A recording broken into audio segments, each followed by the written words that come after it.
Thank you, Mr. Chairman. Good morning, Mr. Administrator. Thank you for being here. Morning. San Diego, as you know, continues to endure one of the most significant environmental catastrophes in the Western Hemisphere, the flow of untreated sewage and toxic waste across the border from Mexico through the Tijuana River Valley watershed and into San Diego.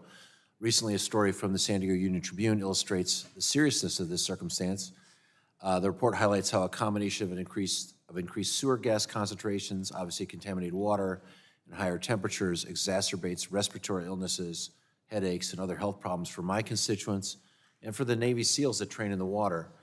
The San Diego congressional delegation, in partnership with our senators and the Biden administration, and joined by the Republican members of this Congress, many of whom who served and trained in these waters themselves, have started to make some progress, and I want to thank you for your help. I also know you have personally made the trip to see and to smell this issue for yourself, because it's an experience you have to actually meet to understand. So I want to thank you for coming out. In the 2024 appropriations package, we secured a funding increase for the International Boundary Water Commission's construction account, along with language to provide additional flexibility for the Commission to repair critical sewage treatment infrastructure at the South Bay International Wastewater Treatment Plant, which is owned and operated by the United States government. Again, thank you for your attention to this crisis. Have you, as EPA and related stakeholders, have you identified potential funding sources for IBWC with this new authority? If so, can you provide a list of those agencies to my office? And what more is the EPA doing to work with IBWC on this particular issue?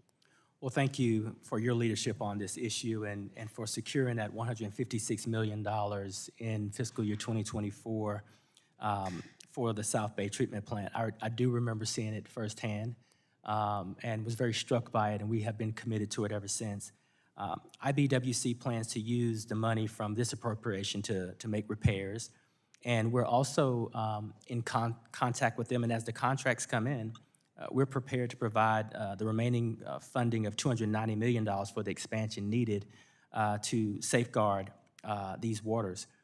This is absolutely a whole-of-government approach, and so this past January, EPA and IBWC finalized an interagency agreement to transfer the USMCA funds to the IBWC for treatment expansion projects. And so we are wisely using these funds.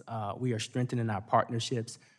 We're also using our international relationships to continue to hold Mexico accountable for this pollution as well. So all of the burden is not on the American taxpayers.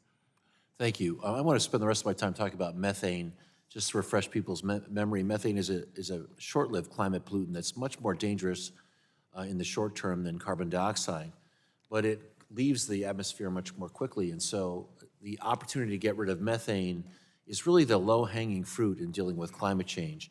And to the extent that that comes from the oil and gas industry, I've gone to Texas a number of times to suggest that that's something we could work on together. If as natural gas is going to be continue to be used, we can make ours cleaner. I think that's very worthy. And I want to commend you for your leadership when it comes to methane. Analysis has shown that the final methane rule that you proposed will drive an 80% reduction in methane emissions from what otherwise would be in the air without the rule.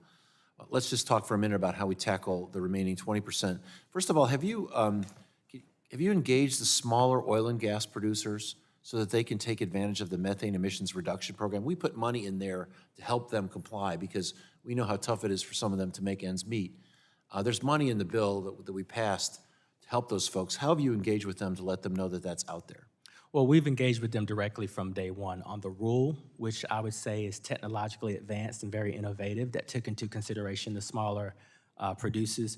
But Congress, EPA has partnered with DOE to provide over $1 billion in financial assistance for some of the smaller operations. So we are engaging directly to better understand what their needs are.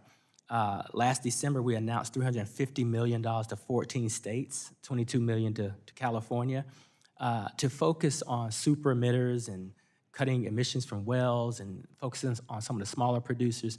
So we're engaging directly. I mean, we're having direct conversations with these smaller emitters. We know what the needs are.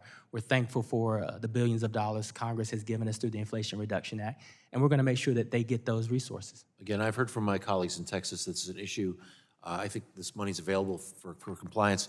And for I'm going to have to ask you the last question if you'll respond in writing. I need an understanding of the number of abandoned or orphan wells are out there that are leaking that have to be closed, plugged, and what the amount of money that would be required to accomplish that task. We'll provide that question in writing and ask you to respond. Thank you, Mr. Chairman. I yield back.